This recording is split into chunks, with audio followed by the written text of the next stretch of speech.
Hello there, and you're welcome to another edition of Flipchat on Flip TV. My name is Biodo Kukuli. I have a very important and, of course, one of my favorite, I would say, though younger, but I quite love what he's doing because I've followed his career. I have Omoni Madi Adikola Kuti with me today, and we're going to talk about his journey in life, music, and career. Today is going to be a very exceptional one because today we had Fela's birthday, and of course, yesterday too, Omoni Madi dropped his first ever single, Free Your Mind. It's going to be an interesting session with me. I'll be right back.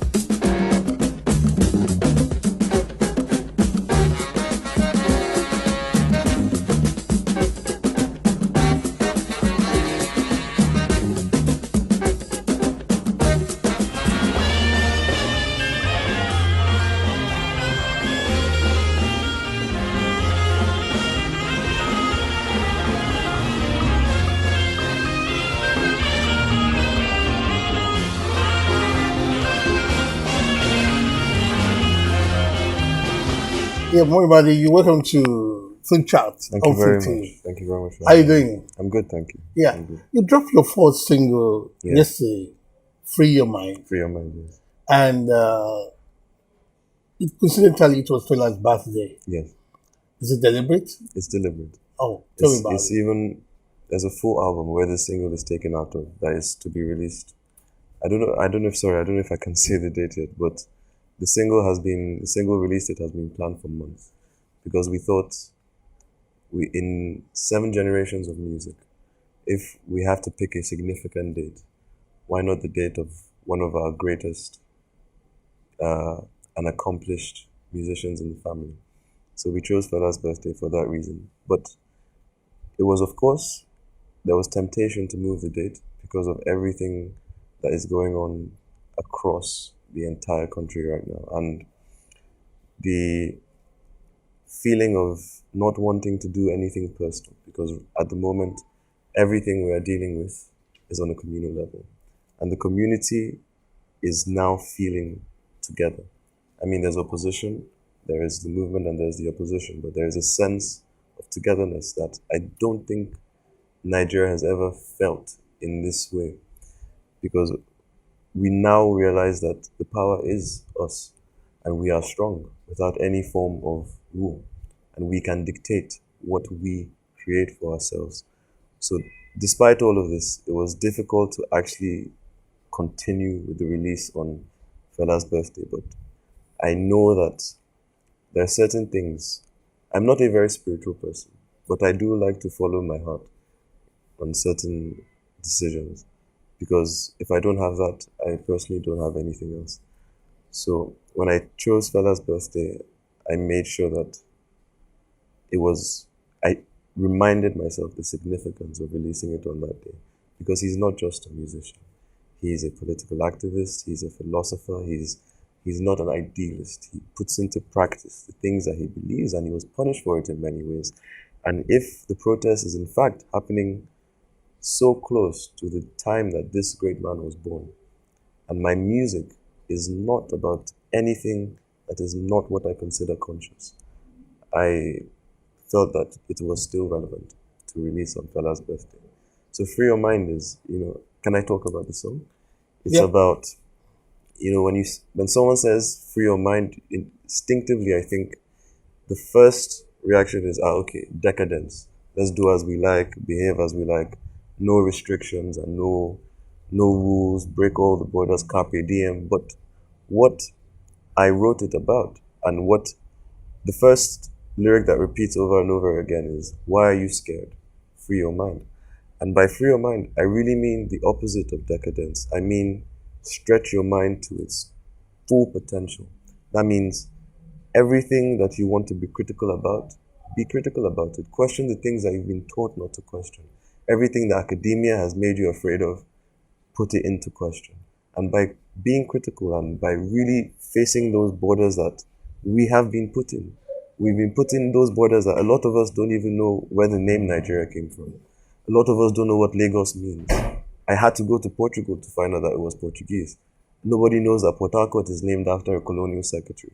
So all these things that we've been, and I don't say it lightly, our knowledge has been stolen from us because it is our identity. And with our identity, we can then put into practice. The movement would be stronger today if we were more informed. And we are not. So that is what free your mind is about. And the full lyric is free your mind and set your soul free. So by stretching those limits, that's how we truly can find ourselves. And that's how I believe I tried to find ourselves. Okay, that's very good. You represent the seventh generation of the Kuti'S in music. Yes, sir. Do you think you can also represent the Kuti'S in the struggle? Definitely. Definitely. And even non-musicians in the Kuti family have always been in the struggle. From Oludotu Ransom Kuti, Fumila Ransom Kuti, Dr. Beko, Dr. Koe. These are musicians and teachers and doctors. So all of us have always been involved. I don't know why. I can't say, but the only thing that can ever make me understand the Kuti's participation in the struggle for so many generations across so many branches of the family, even Professor Wale Soyinka is, of course, was very much involved in the struggle. And I think it is our upbringing. I think it is that we maintain the information in our family. We do not allow those borders that are built up in education to penetrate our homes. So, I come back with all these things. I'd come back as a teenager. They said this in school. Popsy will say, all right, well, read this book and then compare and then decide. So all the littlest, the tiniest the tiniest idea from the most influential black leader is more than enough to spark a fuse in your mind to want to know more. And again, I don't say it lightly, it's been stolen from us. The desire to know who we are has been stolen from us. So that has not been lost in the Kuti family. So from Uncle Sheun to my dad and Tieni, we are all in many ways, we're erudite and we are informed. And through that information, we carry out, so when you know, then you have a choice. Should I put into practice what I know? Should I care?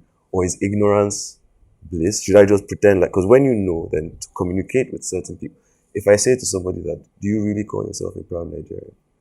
But this name that was given to you is the wife of the man that is known to have killed many of you. How do you take pride in being called a Nigerian? So how do you take pride in being called, in Port Harcourt being named after a colonial secretary that you know is part of the problems that we are facing? Somebody will say, it's too long, it's gone. But if I say your name, if somebody came to your house, murdered your family, raped your woman for generations and generations and generations, and then I named your house Made's house, wouldn't that be the first thing you change after you get your identity and your independence? So I don't feel we've even reached that stage yet.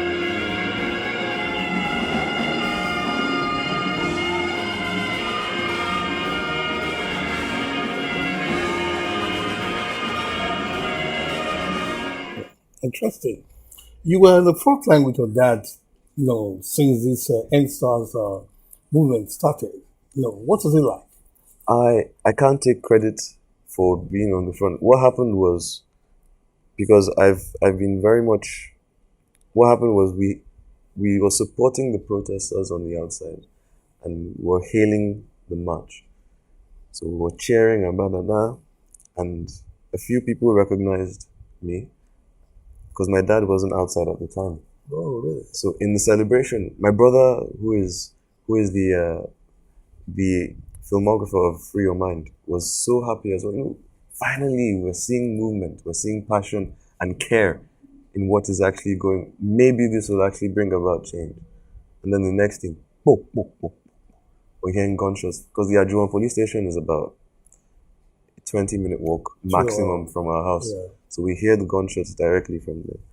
So, Dad stepped out and I was in my pajamas, I think. And as soon as he stepped out and he saw me, because I went to inspect what was happening, he says, yeah, let's go.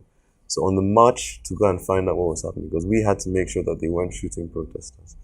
So he obviously took the lead, because our only hope was in identifying who we were they would stop shooting at the protesters.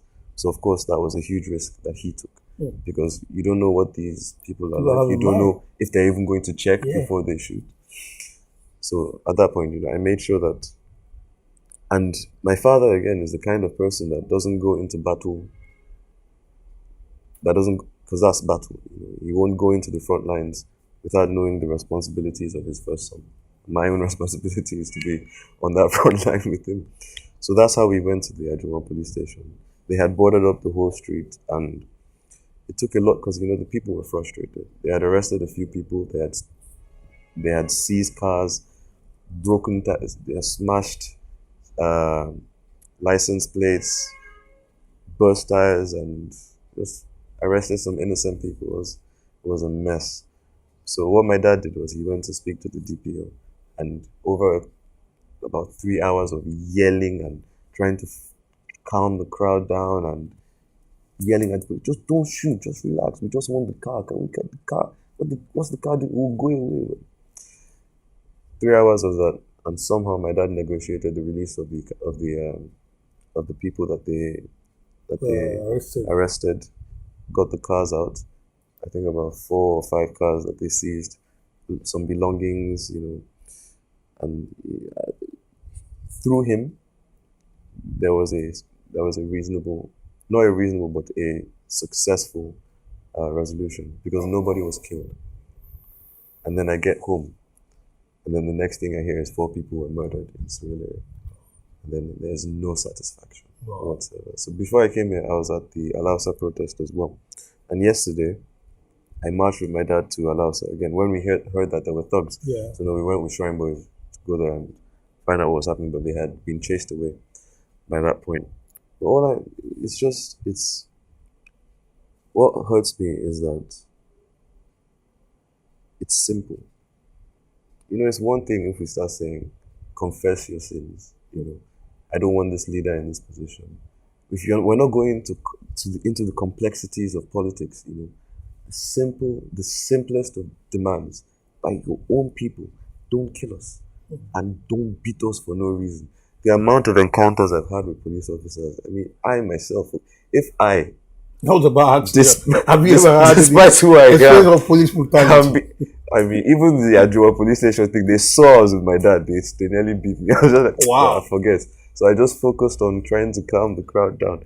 There was one time they stopped me and they said, they searched me, and the standard thing. But at this point, I was stressed out because I was going to an interview like this one, and I was late. I was on time, but they were making me late. I said, what are you doing now? You're stopping. It was even a Lagos taxi. Why are you stopping a Lagos taxi? Why are you searching me? So, I called my dad. My dad spoke to them. After some time, they let us go.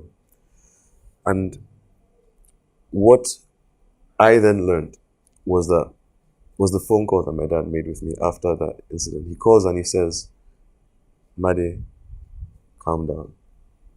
When you deal with, because this wasn't SARS, this was even the police.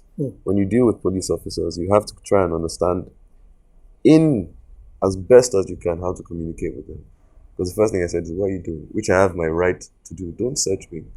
I have not done anything. What is my offense? Of course, they don't. They don't settle with that. So my dad is explaining to me about the struggles of police officers. And, if you really want to find a solution to a problem, you have to reach the source of the problem.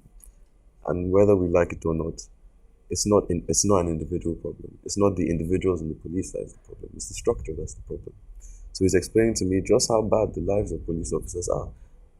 They are just as underpaid as civilians. They have just as many struggles. And I'm in no way defending their actions. I'm just saying, if we want to figure out what is wrong, how can that SARS body even exist? Do you see the way they dress? In what civilized society can those people exist? So how do you can't attack that body. You have to attack the system that allows that body to exist. So that's what he then enlightened me about, because I was just frustrated about being bullied for no reason. And it's the feeling of being oppressed by people are supposed to protect you for no reason, knowing that they're just trying to extort you, and knowing that voicing your problems to them will just put you in more problems. So you feel almost dominated by their uniform, and I hate that feeling. And my history and my family's history with soldiers and police makes me hate the feeling even more. So, but through that discussion I had with my dad, I found understanding. So, where I can get away from certain issues with police officers by communicating with them, a lot of times they let me go because of who I am. I say let me go as if I did something, but yeah, but the average Nigerian doesn't have that. And when I was trying to calm that crowd down in Ajuwon from not rushing at the police officers, everybody was just going off about, what we do? iPhone na weapon, shit on my head, it vex. So everybody was just, God knows how many people were there just voicing the most simple problems. Do you know what I mean? How can having a phone land you in jail? Okay. Worse, your case might never even be heard. That could very well be the end of your life, as we have seen time and time again. So, as far as my involvement in this thing, at the end of the day, I truly pray that the protests yield results, but I'm pessimistic in just how capable the Nigerian government is. I don't know if they're capable of reform. I don't know if they're capable of growth. I don't know if they're capable of change. I don't know if 1 million of us marching on the streets will produce results. I truly pray it does. But you see, the BLM movement in the States, the Arab Spring, everywhere you see protests, try so hard to yield results, where the voices of the people, they're screaming their pain. It's so, don't kill us. It does not. It rarely brings about the change that we actually want. So what do? I don't know. So the only thing we can do is this, then we'll keep doing it and hope that it will actually yield the results that we need. We just hope. Now let's go back to your music. Yes, This sir. album, Free Your Mind. You claimed you did the drum, you composed. I know you read composition from Trinity. Yeah, bachelor's in... Now, why did you have to play all the drums, all the instruments in this album? Well, initially, it was not the plan. Initially, I was going to find like-minded musicians that would work on my album with me. But when I came back to Lagos, I started to practice a lot. So my schedule was, I would start with the bass. I practice drums, I practice trumpet, I practice sax and piano. I saw your Instagram, you play a lot of instruments. Yes, I already play. Yeah. I dabble in a lot of instruments. So I was practicing everything, and I thought, for my own personal relevant, and my own, as a challenge that I can put to myself, and one day look back as an old man and think, oh, I did this. Oh, really? What if I did the entire album by myself? That means I play the drums, percussion, vocals, backing vocals, guitar, bass, keyboard, piano, trumpet, everything. So I thought I could do it. So I wrote, as I was writing the music, there were some things I was not yet able to do efficiently. So I'd have to practice and then train for the recording. And we recorded everything, most of it in 16 days in Paris, in Studio Zama, which is, owned by Uncle Sodi, who recorded Fela and my dad as well, and produced them. So it was sleepless nights. We were working from 10 a.m. to 2 a.m. in the morning. So where you distribute the load to like 14 people, was one person going from one instrument. But it was hell. But now I look back and I think I'm glad I did it. Because now when I hear the music and I'm hearing everything as it's delivered, whether you like it or not, I feel myself. And I feel that it's doing exactly what I intended it to do. That takes you back to when Femi did Wonder Wonder. Yes. The notion then was that Fela had input. Yeah, and he didn't. Do you think Femi doesn't have any input in this? Well, it depends on, so in terms of... it? No. So in inspiration, Fela did not write Wonder Wonder in any way. Yeah, So, yeah. but Femi made it clear to everybody. or anything, but that was the notion. or anything my dad Yeah, has the done. bars there showed Fela's. Nothing my dad has ever done has been Yeah. written by Fela. But we cannot deny that we are inspired heavily by him. And of course, he was inspired by the musicians that created his sound, high life jazz. So music is that. It's growth and it's development, it's change, it's exploration, it's creativity, it's artistry. So to say that in a way, everything I make today is kind of written by thousands of musicians that have existed before me, but nobody has ever written a note of my music. But for example, my dad, if you listen to him live, you can know that that bass guitar is his bass guitar because that is what he wrote. The guitar is his, the horn, that horn line, that trumpet thing that does it, everything he writes is his. And Kuti'S, historically, even though we may not be famous for being instrumentalists, we have been composers.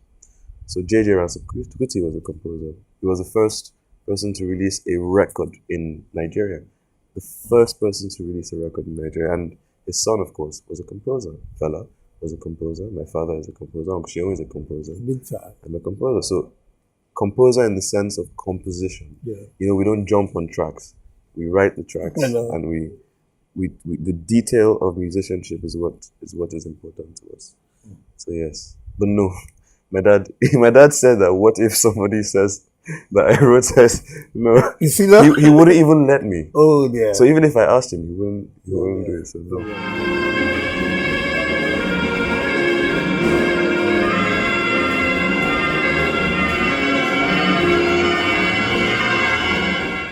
Now you've been to places with Femi on tour, you know, and what will you say that the experience has been like for you? I mean, many places I'm sure you know. Since I was 8 years old, I played venues that a lot of musicians only dream of playing. Wow. Glastonbury, Hollywood Bowl. I think I've played in every continent except, no, I think I've played in every continent now. I played in Australia last year. I played in Brazil, Mexico. We were in the States. We were in Europe. We toured Europe. And we went to some places in Africa. And we went to Serbia. So we've been to a lot of, I think the only place I haven't played now is Asia. So that alone is more than enough to allow me to understand that, dude, you are blessed. So do not let this thing and this experience. So one of two things can happen. You can be satisfied by what you've been given, because it was not my band touring, it was not my music being played. But every time I climbed that stage, I really felt like I was part of the music. But it is not enough to know that, especially in the way my dad tries to educate me, to know that you can be satisfied with your past experiences. In his own terminology, the only time you should be looking at the past is to learn. Don't ever look back to reminisce. Don't look back for sadness. Don't look. All those things are, in essence, a waste of time, because you can't make back time. You can't borrow time. You can't subtract it. You can't add it. So you just have to focus on the future, which is what, again, Free Your Mind is about. It's still about not being satisfied with what you know and what you've experienced so far, and really trying to see something else beyond what you've been. So yeah, I'm blessed that I've played these places, and I don't take it for granted. You want to share some memories? Yeah, I mean, when I was younger, he didn't even give me any particular roles. So if I was saxophonist, percussionist, 8 years old. So I would play in the horn line. If I felt I've had enough of this, I'd run on stage. I would run to the percussion and start playing on a live show in Europe. So yeah, I've had a life, but all that is I know that is what makes me understand not to take it for granted, because a blessing can be abused, and I won't abuse it. And everything I've learned, I'll put it at the forefront of everything that I can learn from now. Yeah, I want you to talk more about some tracks in your album Free Your Mind. But then, why do you think the Afrobeat culture is catching fire all over the world? Even in Nigeria, our so-called hip hop artists are Yeah. embracing it too. You mean Afrobeat in the way Fela played it, Yeah, or in the well, way in the any pop? form, I mean, you see the elements in everybody's Yes. music So there. in classical music, for instance, you find that there are different eras of classical music, and there's different approaches to musicianship. So and creative process. So there's a Renaissance, there's the Baroque era, there's the Romantic era, there's modern classical music, and there's contemporary classical music, there's avant-garde stuff. And in jazz, you feel the same thing. There's gypsy jazz, there's blues, there's Latin jazz. Afrobeat, I believe, should become a genre like every other powerful genre, where it doesn't need to set on one particular form. Fela played Afrobeat and communicated it, perfectly well for his own voice. And for that reason, my father should not sound the same because he's a different person. And I should not sound the same because I'm a different person. And nobody should sound the same because they are all different people. And I think if we are truly being ourselves, no sound will be exactly similar to anything else. And I'm not talking about voice texture. I'm talking about sound. I'm talking about the process of writing music, how you put the bass line, your choice with the drums, your horn line, your your um, your your journey through the sound, your development, and techniques that you use to develop. All those things are unique to every person. And if every person checks themselves, no two people are the same. So my worry is when music sounds monotonous. I don't think it should ever happen. And for that reason, I think Afrobeats, in the way it has blended in the pop industry, is great. So for that reason, we have found Afrobeats' place in popular music. Okay, band culture is quite is synonymous with Afrobeat. You want to be a member of a band. Are you planning to raise a band? Definitely. Okay, Def- also. I can't play every instrument myself live. You did that in your first album anyway. Yeah, but very soon. And I know that whatever musicians that I work with and whoever wants to work with me, I know live, I'm sure we will even sound better than in the recording, I'm sure. Because to sound exactly like me, when you hear the album, everything is me. But there's beauty in difference. So when you hear that the bassist and the drummer and everybody's a different person, all trying to create one harmonious thing, there's something special about that. So I think I'll definitely have a band, and I know that band will be great.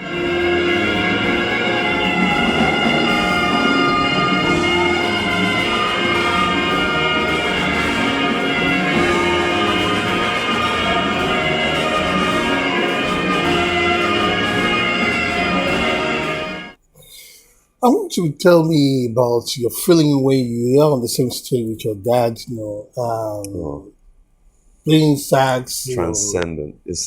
No word can describe it. oh there. No word can describe it. I don't even feel like I'm there. I'm just playing, and because what we're playing is intense, so it really feels like, I don't know. I've never been drunk and I've never been high, but I feel like what I feel at that moment of playing is the same thing, is the same level of high that people get when they actually smoke or drink or take narcotics, because I really don't feel like I'm myself. I feel like I'm in a different place and I'm communicating something from a different place, and my senses are heightened. Some things are dull, but some things are so heightened. And the force and pressure of, the circular breathing, holding the note for so long and then going on, and then knowing that my dad is, it's not something I can describe. There's not one thing I can say to describe it. Yeah, That's it's awesome. special. That's awesome. You had a very, very faint experience of Fela. You were Yes, quite young very young. I when don't even have Fela. any. I Yeah, don't have any memories. I guess He was. He was. Yeah, I was two and a half yes, you when were he quite passed. young Yeah. then. But from what you have read, And what you what I've heard, heard from family as well. meet, Yeah, and everything. yeah. What kind of person do you think Fela was? Very eccentric. Yeah, That very describes eccentric him person. anyway. That Yeah, describes him. yeah, very eccentric. And eccentric in the way Nigeria needed it. Because we needed to see that difference. We needed to see that conformity is not what we needed in the 70s and 80s. We needed to see that challenge, which is why he got a lot of heat for being different. So, a lot of us yell Fela's name now, but we know full well that that was not what was going on in the 80s and 70s. Being an associate of Fela could get you a lot of heat in society, whether you're his son, visiting houses, having girlfriends, acceptance from families. So now we are fortunate that posthumously he has been accepted wholly, but we cannot forget a lot of the challenges he faced from his own people and their refusal to see and fight with him at the time that he was here. So when he was here, and perhaps with him, maybe the fight could have been won earlier. But now that we understand really what he was fighting for, maybe in his death, we can do something even greater because we can now all learn from his life. So I hope that that's what happens. I want to get a little bit personal now. I know your dad and your mom had a great relationship until they separated. Do you think you miss anything from that separation? I think there's always something to gain and miss in everything. Like Fela used to say that even bad can be good. So there's always something to gain and miss in every relationship, in every like situation. So yeah, I'm sure I missed some stuff. I'm sure I gained some stuff. Have you made any attempt now that you are grown up to probably reconcile the two parties? I've never tried to because Oh, you mean I've it? never thought it was my place to involve myself in. No, it's at least as far as I understood it, it was it was what they wanted. So They I used to never be great felt. friends. Yeah, I know. I know. But now I see they do a lot of stuff together, Yes, I mean there's probably because no of you. maybe, but I mean there's no animosity. There's no Yeah, animosity. yeah, It's yeah, loving. yeah. Tell me about your mom and her influence on your career. Ah, of course, I've learned a lot about myself from her, and my mom is a very strong woman, and in African culture we learn a lot. Even more so, I found that in Western culture, the matriarch and the especially motherly figures, we give almost very often too much significance because they are so powerful. And that strength that they carry, whether we like it or not, we learn from it. And which is my problem with people who do not give proper level of respect to womanhood. And when we don't, you see the balance of life, everything is the extremes and then there's balance. And within that balance, we have to find the perfect way to address certain issues. So a man today that says a woman must do this and do this and do this and do this and do this, the entitlement of thinking that you are superior to a certain gender is very dangerous. Because in my life, a lot of the strongest people have been women. Auntie Waike, Fumilara and some Kuti, my mom, so my auntie Dakbo. So all these women who have influenced me so much in my life, how can I ever look at, say, my own wife and say, I feel like in this household, I am a tier above you? No, we're dealing with these issues the same level. Okay. And we'll carry ourselves either to good or bad. But we must not. I personally, so when I talk about gender equality, I really mean equality. So I am feminist in the sense that, Really? yeah, in the sense that the woman and the man should be given equal Cool rights, opportunity. equal everything. And what I don't like is when it it shifts into something that it's not. So say the man is then saying, but no, I'm above, or the woman is then saying, no, I'm above. It really is about the balance of equality. That's what I personally believe. Tell me about your female fans. How do you cope? You're a dashing, good-looking man. I'm okay. I don't have many female Oh, fans. really? No. Maybe not when your single has dropped now. You are No. going to be in the face of all. I don't know. I think my audience is majority male. Yeah, yeah. And I mean, it's fine. We are. It's the most important thing is the message in the music. Yeah. I'm not. I don't really. My biggest problem has That's been that's like Kuti'S, you know. My biggest problem has always been the way to play and perform and get my music out to as much people as possible without being famous. So I still haven't worked. Maybe I just make music that How nobody are you going likes. to do that? I How are don't you know. going to manage I that? don't know, but I don't know how to deal. I'm not good with like social media. I only started learning how to properly use it, and it's so difficult. So I'm trying, but to me, the most important thing is the music and the message, and that I really love when people understand and appreciate it. But you know, that's the most important thing. But everything else, like limelight and all that. Really, that's interesting. Tell me about your siblings. I have four brothers, and I have three brothers my age, and I have my generation, and I have two younger sibling brothers, and three younger sisters, and we are all we are. I think with the way my dad raises us, we know we are growing up to a future where Wow. all of us are tied together. Wow. There is no doubt about it. Oh, like that. All of us are tied together. There is no, when, not to speak ill of other families, but when I see like when I see negative emotions within families, and I can sense it from the outside, and I often wonder what the parental figures of that family actually did properly to raise those siblings or cousins together. Because the way my father operates is he doesn't allow anything like that to happen. If he senses that negativity in that moment, he deals with it. And he doesn't deal with it by yelling or by scolding.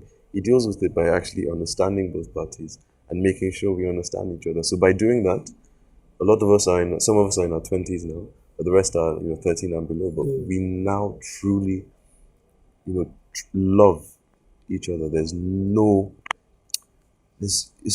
so perfect. You can't. We're good. We are good. We're a good family. Top to bottom, we're a great family, and in the true sense of family, that we will always be there for each other. So when I say we're looking towards the future, that all of us are going to be there together, that's what I mean. I saw the kind of a relationship between you and Sharon too. Yes, No. exactly. When I came back from Malawi, I was with Unsheon there, and hopefully I'll go back there to meet him if he's still there. That's great. Because he's going to march with them, but I don't know what time they leave. Oh, Yeah. that's fine. That's great. Now, I want you to tell me, if you were not into music, what would you have done? Honestly, I think, well, as a child, I would have said football, Oh, really? but as an adult, I would say philosophy. Mm. And even though I'm not good at it, I really like astronomy. But yeah. I like learning about physics without doing the maths. Yeah. But yeah, that's what I'm really interested in physics, and